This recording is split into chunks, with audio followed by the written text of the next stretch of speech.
Hey everybody, Daniel here with a video. I want to take a look at 1991 Fleer. This is going to be a 1991 Fleer appreciation video. It gets a ton of hate in the hobby, and I actually don't mind it. I'll talk about a couple of reasons why,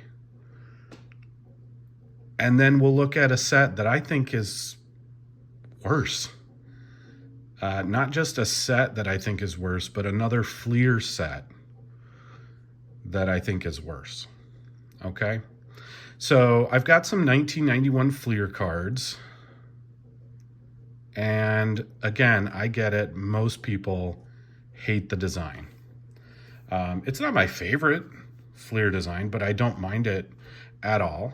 I think for the most part, they do a pretty good job of getting a large photo in there. And that's kind of what I focus on, is that photo.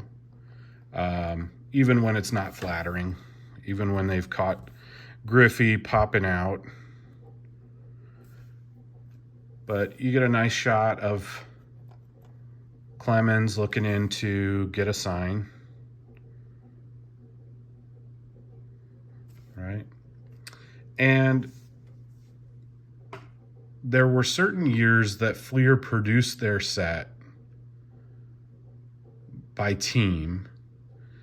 And the first team was the team that won the World Series the year before.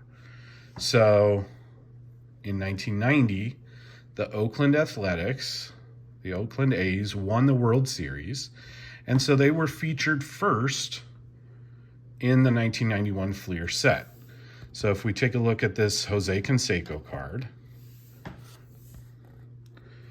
you can see how nicely the yellow border pairs with the Oakland A's uniform. And he's card number 5. So again, the A's were the first team in that set. Okay, so you have Dennis Eckersley, also with the A's.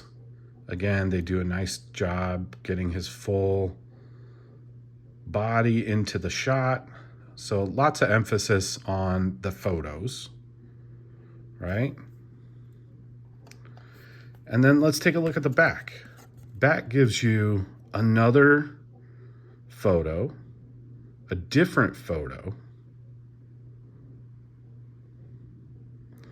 and you get full, in this case, minor and major league stats.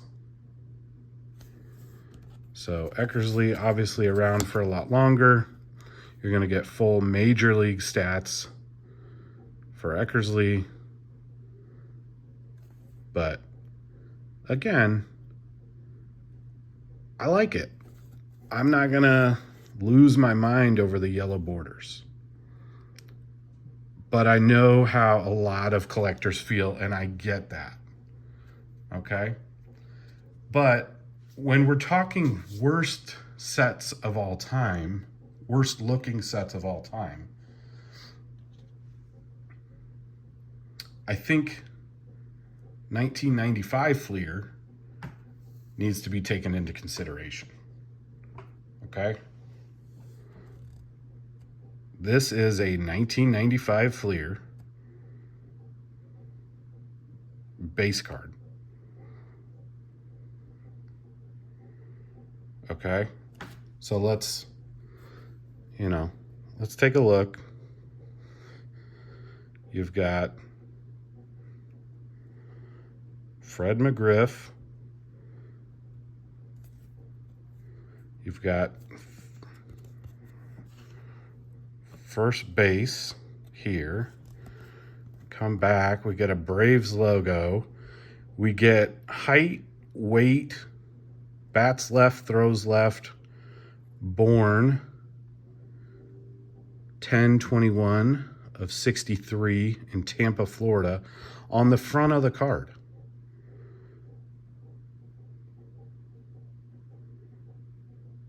I mean, is he melting? Has he been exposed to lava. So let's take a look at the two Fred McGriff cards there, side by side. Which one is more visually appealing? Okay. All right. So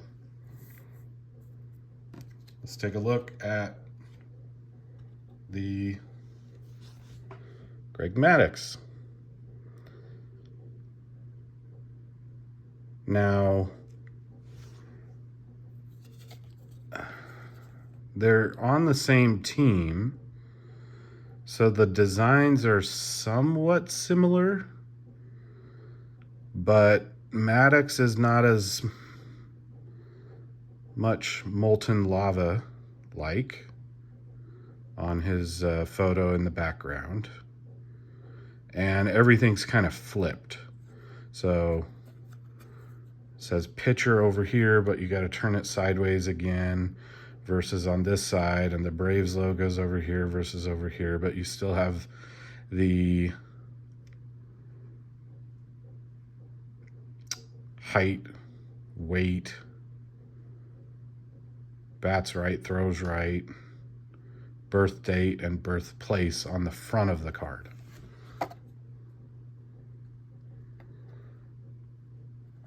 So now, again, they're on the same team,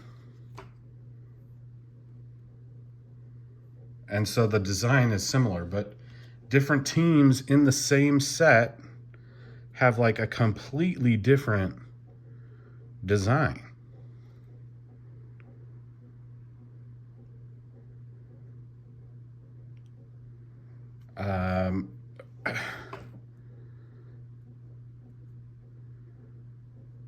Again, sorry, I'm just kind of like, what am I looking at here?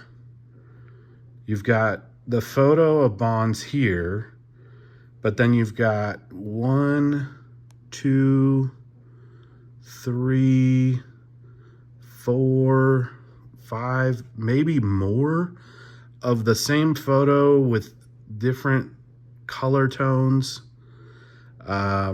It looks like it says Bonds and outfield up here.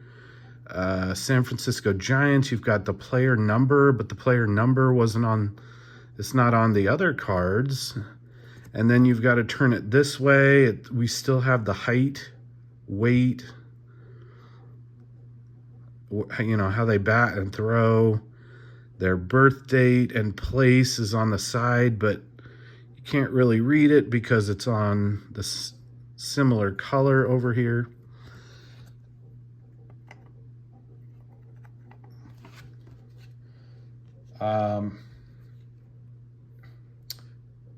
Teams would share the design.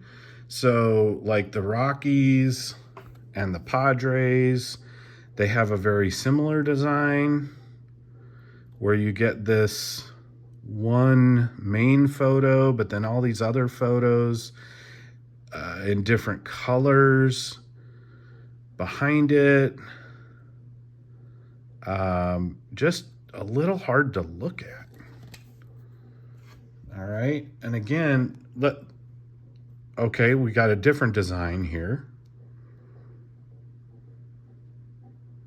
for the Astros, and for the Cubs, we have, you know, similar design, but different from these others. Again, the height, weight, all that information is on here, but it's sideways, it's super small. Weird color alterations for apparently no reason. Like, is he wearing blue pants? Or like, why is half of the jersey white and half blue? Okay.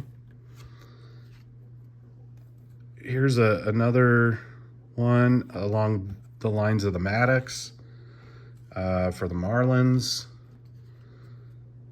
You know, where he looks like he's melting. Let's see. You've got yet another design from, again, the same set, but different teams had this different design.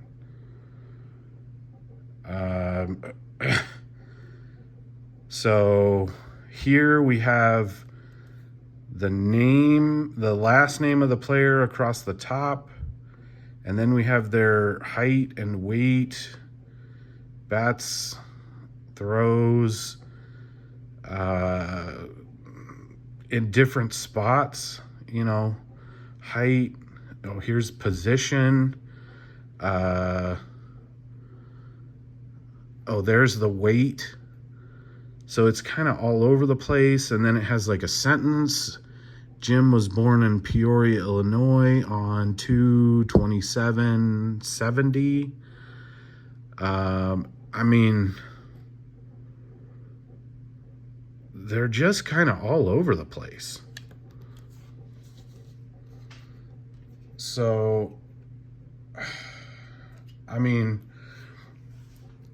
everyone is free to their own opinion, but people give so much hate to 1991 Fleer when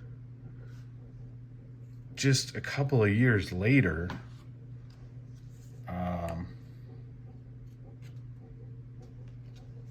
Fleer did some just kind of crazy stuff.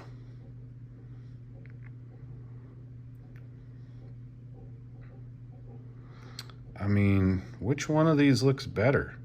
And I'm shining this so you can purposely see the name in the foil, but most of the time, like, you can't really even read it. So anyways, just wanted to take a look at a couple of different Fleer sets.